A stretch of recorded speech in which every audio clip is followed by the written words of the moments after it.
Good day, ladies and gentlemen, and welcome back to the channel. Today we're going to be talking Starfield and all things DLC, creations, and what the future has for Starfield. Okay, so on June 9th, the Xbox Showcase showed us the first real look of the upcoming Shattered Space DLC. Date of release is still yet to be confirmed and announced, but BGS has given a time frame of fall of this year. For UK guys, that's September to December 2024. Okay, so let's get into what Starfield and Shattered Space DLC is going to be about. Okay, so we found out during the showcase that the DLC will be following the much anticipated expansion of the House Va'ruun faction. Excellent. There really isn't that much information within Starfield about House Va'ruun, so it's really good that they're expanding that. Let's go into a little bit about who House Va'ruun are and effectively what their role is in Starfield. So House Va'ruun is a theocratic isolationist faction that basically worships a great serpent. Alright, how did it come about? Well, rumours suggest that while a grav jump was being enacted, a passenger within that ship or on board saw the great serpent, and the ship was basically given a choice: worship the serpent or be destroyed when it eventually ends the world. Okay, hence Shattered Space, I think. Alright, DLC is going to shed light on the Va'ruun homeworld, which is a much guarded secret. That homeworld is called Va'ruun Kai. The location of it is so closely guarded, not even Andrea, who you can have as a companion, knows of its location. Okay, so that'll be really good to find out where that is. I personally think, when I look at the star map, I think it's in this location here, between Serpentis 1 and Serpentis 3. Let me know what your thoughts are on that below, guys. The reasoning for that is because it looks like there's a giant gas giant behind us with a small moon. And then when we look up to the sky a few seconds later in the trailer, we also see what looks to be Serpentis 3. So that's where I'm sort of getting my reasoning from. Let me know in the comments if you think that's going to be right, guys. So the mysteries of House Va'ruun are going to be revealed in this expansion, which is fantastic. So many players out there are intrigued by the Va'ruun storyline and would jump at a chance to play as this faction. I know I certainly would as well, to find out the mysteries of this faction as well. So let's see what the expansion has to bring and whether they're going to become a truly playable faction. We already know that we can have traits of House Va'ruun from the character creation screen. So I'm excited to see where Bethesda takes it. Alright. So looking at the future of Starfield, on the 16th of June, Todd Howard sat down with MrMattyPlays on YouTube and had an interview with him and discussed all things Bethesda, which included Starfield, its future, and what is expected to come in the next coming years. Todd was asked a lot of questions, mainly around sort of the June update, because there was 2 large updates done in June. One to bring in multiple additional features, others to bring in the creation kit, which was the biggest update we've ever had. Will the updates continue from their 4 to 6 week cycle? Todd was asked about this, and the answer simply is he doesn't think so. Right, the cadence of things will differ depending on the update and the development that is going on for those updates. Sometimes there's going to be shorter gaps or longer gaps between bigger updates. Okay, so that 4 to 6 weekly cadence we've enjoyed since sort of December, January of this year is no longer going to be coming out, guys. So we're just going to get the updates once they've got them ready. The next one we are expecting really should have the vehicles in it. So he was asked about the vehicles as well, and we'll talk about that in a minute. During the showcase, Todd felt that it was the right time to launch the Creations Kit, which was the last June update. Now, I think he's right in that respect. It was kind of perfect timing because everybody was hyped for the showcase. Obviously, ever since E3 went away, all the showcases that the companies are doing now, this is where we get all the news, right?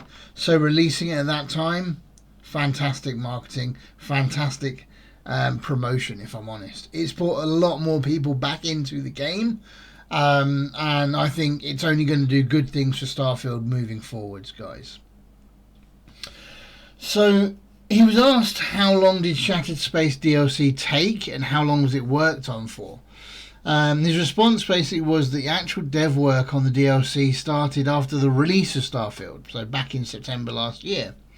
And there was a lot of people working on it. They obviously have multiple teams. I think there's 5 teams over at Bethesda that work on multiple different games. So they have a lot of people there. But as for the content, Starfield really has been a game of go and find out, go and explore this huge, sometimes controversial, expansive open world, right? But with Shattered Space, the DLC will take place on Varun Kai, okay? So it's sort of going back to the style of Fallout, Far Harbor expansion, where the entire DLC will be in that one location of Varun Kai. Now, that doesn't mean that obviously you cannot go off and explore anywhere else, right? That's the whole premise of Starfield. Go and explore, go and find out. So it will lead to other parts in the galaxy, I'm sure of it as well. All right. But what this update has allowed, or the DLC has allowed them to do, or will be allowing them to do, is to focus on one area. Get back to what Bethesda is supremely good at with the whole Fallout franchise. And that is creating an environment in one area, okay?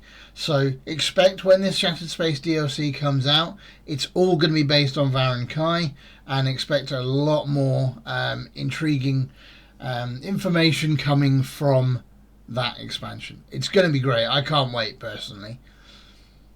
So Todd also talked future of Starfield, okay?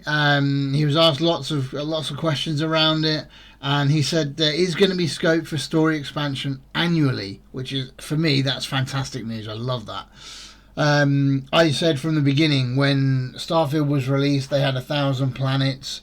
Everyone was saying, oh yeah, but 900 of them are barren. Yeah, but that leaves 900 potential story arcs, right? For me, that's what it feels like. It means that they can fold those 900 planets into any story they want. People in creations can go and take a planet and they can make an entire mission line, an entire storyline on that one planet. That, for me, is expansion at its core, right? The base game is there. You've got the mass amount of planets. You've got the mass amount of resources that people can just take and run with and do whatever they want. I love that. All right. Apparently plans are already in the works for the next DLC as well after Shattered Space, which is good to hear, and it really does speak to the potential longevity of the game with Bethesda Game Studios.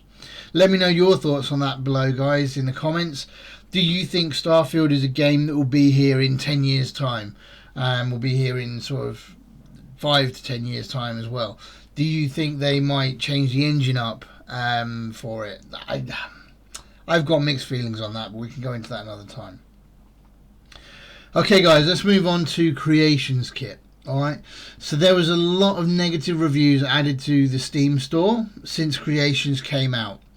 So, because of that, Creations came with supposed microtransactions. Okay, if you want a paid mod, then you need to buy credits.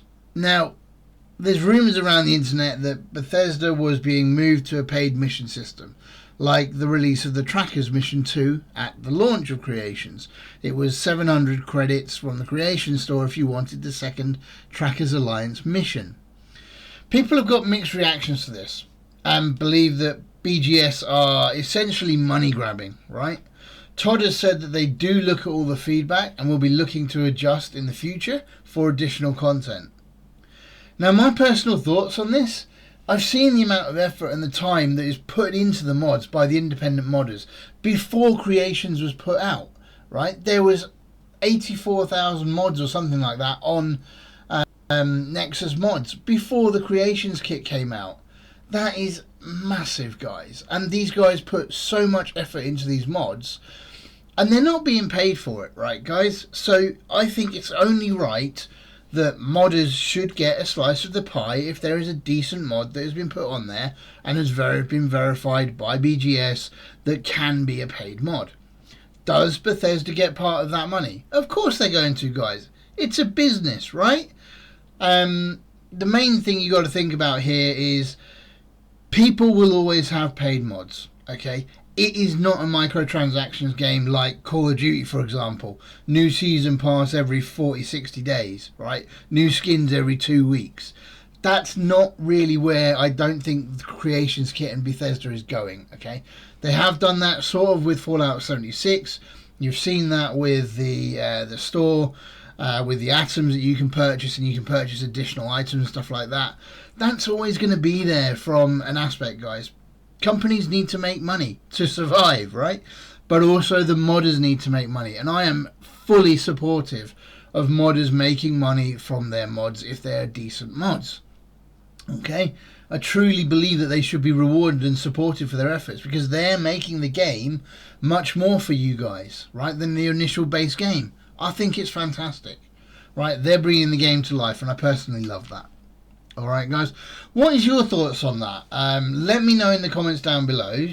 But guys, I just wanted to give you a bit of an update on Creations, the future of Starfield, and a little bit about the DLC here. If we get more information, guys, I'm going to let you guys know, obviously, and the minute I get it, I'm going to continue giving that information to you. I am covering mods on Starfield, so I'm going to start doing some of the Creations mods, and one of the ones I'm looking forward to massively is the Star Wars Universe mod.